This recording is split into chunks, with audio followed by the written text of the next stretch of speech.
Hello friends, ಎಲ್ರಿಗೂ ನಮಸ್ಕಾರ. Welcome back to ನಮ್ಮ ರೆಸಿಪೀಸ್. ಬನ್ನಿ, ಇವತ್ತು ಒಂದು ಒಳ್ಳೆ ರುಚಿಯಾಗಿರುವಂತಹ ಪಲ್ಯದ ರೆಸಿಪಿನ ನೋಡೋಣ. ಈ ಪಲ್ಯ ಜೋಳದ ರೊಟ್ಟಿ, ಚಪಾತಿ, ಅನ್ನ ಹಾಗೆ ಪೂರಿ ಜೊತೆಗೂ ಕೂಡ ತುಂಬಾ ಚೆನ್ನಾಗಿರುತ್ತೆ. ಒಣಗಿರುವಂಥ ಅಲಸಂದೆ ಕಾಳನ್ನ ಬಳಸ್ಬಿಟ್ಟು ಮಾಡ್ತಾಯಿರೋ ಪಲ್ಯ. ನಾನು ರಾತ್ರಿನೇ 1 ಲೋಟದಷ್ಟು ಅಲಸಂದೆ ಕಾಳನ್ನ ತೊಗೊಂಡ್ಬಿಟ್ಟು ಚೆನ್ನಾಗಿ ವಾಶ್ ಮಾಡಿ ನೆನೆಸಿಟ್ಟಿದ್ದೆ. ಈಗ ಚೆನ್ನಾಗಿ ನೆಂದಿದೆ. ಮತ್ತೊಮ್ಮೆ ಇದನ್ನು ವಾಶ್ ಮಾಡಿಬಿಟ್ಟು ನೀರನ್ನೆಲ್ಲ ತೆಗೆದಿದ್ದೀನಿ.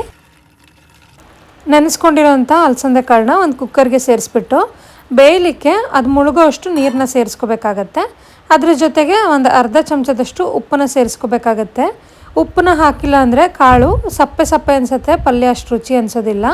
ನಾನಿಲ್ಲಿ ಚಿಕ್ಕ ಸ್ಪೂನ್ ಬಳಸಿರೋದ್ರಿಂದ 1.5 ಸ್ಪೂನಷ್ಟು ಉಪ್ಪನ್ನ ಸೇರಿಸ್ಬಿಟ್ಟು ಕುಕ್ಕರ್ ಲಿಡ್ನ ಕ್ಲೋಸ್ ಮಾಡಿ ಇದನ್ನು 1 ಅಥವಾ 2 ವಿಷಲ್ ಬರೋ ತನಕ ಬೇಯಿಸ್ಕೋಬೇಕಾಗತ್ತೆ.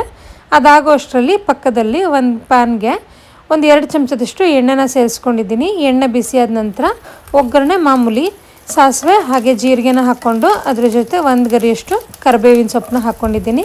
ಅದು ಕರಿಬೇವು ಸೊಪ್ಪು ಸ್ವಲ್ಪ ಚಟಪಟ ಅಂದಮೇಲೆ 1 ಈರುಳ್ಳಿನ ಮೀಡಿಯಮ್ ಸೈಜ್ದು ಈ ಥರ ಉದ್ದುದ್ದ ಕಟ್ ಮಾಡಿ ಇಟ್ಕೊಂಡಿದ್ದೆ, ಅದನ್ನು ಸೇರಿಸ್ಕೊಂಡಿದ್ದೀನಿ. ಈರುಳ್ಳಿ ಸ್ವಲ್ಪ ಫ್ರೈ ಆದ ನಂತರ 1 ಮೀಡಿಯಮ್ ಸೈಜ್ ಟೊಮೊಟೊ ಹಣ್ಣನ್ನು ಉದ್ದುದ್ದ ಕಟ್ ಮಾಡಿ ಇಟ್ಕೊಂಡಿದ್ದೆ, ಅದನ್ನು ಕೂಡ ಒಗ್ಗರಣೆ ಒಟ್ಟಿಗೆ ಸೇರಿಸ್ಕೊಂಡಿದ್ದೀನಿ.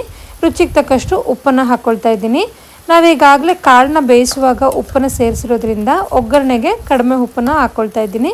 ಆಮೇಲೆ ಬೇಕಿದ್ದಲ್ಲಿ ಮತ್ತೆ ಟೇಸ್ಟ್ನ ಚೆಕ್ ಮಾಡಿಬಿಟ್ಟು ಆ್ಯಡ್ ಮಾಡ್ಕೊಳ್ಳೋಣ.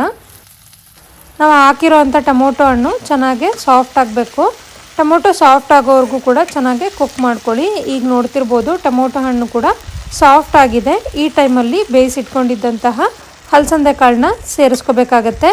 ನಾನು ನೀರು ಸಮೇತ ಸೇರಿಸ್ಕೊಂಡಿದ್ದೀನಿ. ಒಗ್ಗರಣೆ ಹಾಗೆ ಬೇಯಿಸ್ಕೊಂಡಿರೋಂಥ ಕಾಳು ಒಂದಕ್ಕೊಂದು ಚೆನ್ನಾಗಿ ಹೊಂದ್ಕೊಳ್ಳೋ ಥರ ಮಿಕ್ಸ್ ಮಾಡ್ಕೊಳ್ಳಿ. 1 ಕುದಿ ಬಂದಾದ ನಂತರ ಇದ್ರ ಜೊತೆಗೆ 1/4 ಚಮಚದಷ್ಟು ಅರಿಶಿನ ಪುಡಿ, 1 ಚಮಚದಷ್ಟು ಬ್ಯಾಡಗಿ ಮೆಣಸಿನ್ಕಾಯಿ ಪುಡಿ ಹಾಕ್ಕೊಂಡಿದ್ದೀನಿ. ಹಾಗೆ 1 ಚಮಚದಷ್ಟು ಮನೇಲೆ ಮಾಡಿರೋಂತಹ ಸಾಂಬಾರು ಪುಡಿ, ಹಾಗೆ 1 ಚಮಚದಷ್ಟು ಗುರೆಳ್ ಪುಡಿನ ಸೇರಿಸ್ಕೊಂಡಿದ್ದೀನಿ. ಮೆಣಸಿನ್ಕಾಯಿ ಪುಡಿಯಲ್ಲಿ ಖಾರ ಇಲ್ಲ, ಹಾಗಾಗಿ ನಾನು 1 ಚಮಚ ಸೇರಿಸ್ಕೊಂಡಿದ್ದೀನಿ. ನೀವು ಬಳಸೋವಂಥ ಮೆಣಸಿನ್ಕಾಯಿ ಪುಡಿ ಹೇಗಿದೆ ಅಂತ ನೋಡಿಕೊಂಡು ರುಚಿಗೆ ಅನುಗುಣವಾಗಿ ಸೇರಿಸ್ಕೊಳ್ಳಿ. ಹಾಕಿರೋವಂಥ ಮಸಾಲೆ ಸ್ವಲ್ಪ ಹೊಂದ್ಕೋಬೇಕು, ಹಾಗೆ ಬೇಯಬೇಕಲ್ವ, ಹಾಗಾಗಿ ಸ್ವಲ್ಪ ನೀರನ್ನ ಸೇರಿಸ್ಕೊಳ್ತಾ ಇದ್ದೀನಿ. ಹಾಗೆ ಅದ್ರ ಜೊತೆ 1-2 ಚಮಚದಷ್ಟು ಹಸಿ ತೆಂಗಿನಕಾಯಿ ತುರಿನ ಸೇರಿಸ್ಕೊಂಡು ಚೆನ್ನಾಗಿ ಮಿಕ್ಸ್ ಮಾಡ್ಕೊಳ್ತಾ ಇದ್ದೀನಿ. ಇಲ್ಲಿಗೆ ಪಲ್ಯಕ್ಕೆ ಹಾಕಬೇಕಾಗಿರೋಂತಹ ಎಲ್ಲ ಪದಾರ್ಥಗಳು ಕೂಡ ಮುಗ್ದಿದೆ. ಚೆನ್ನಾಗೊಮ್ಮೆ ಮಿಕ್ಸ್ ಮಾಡ್ಕೊಳ್ಳಿ. ನೀರನ್ನ ಸ್ವಲ್ಪ ಸೇರಿಸ್ಕೊಂಡಿದ್ದೀವಲ್ವ, ಅದು ಚೆನ್ನಾಗಿ ಕುದ್ದಾದ ನಂತರ ಪಲ್ಯ ಗಟ್ಟಿ ಆಗ್ತಾ ಬರುತ್ತೆ. ಈಗ ನೋಡ್ತಿರ್ಬೋದು ಚೆನ್ನಾಗಿ ಕುದ್ದಿದೆ.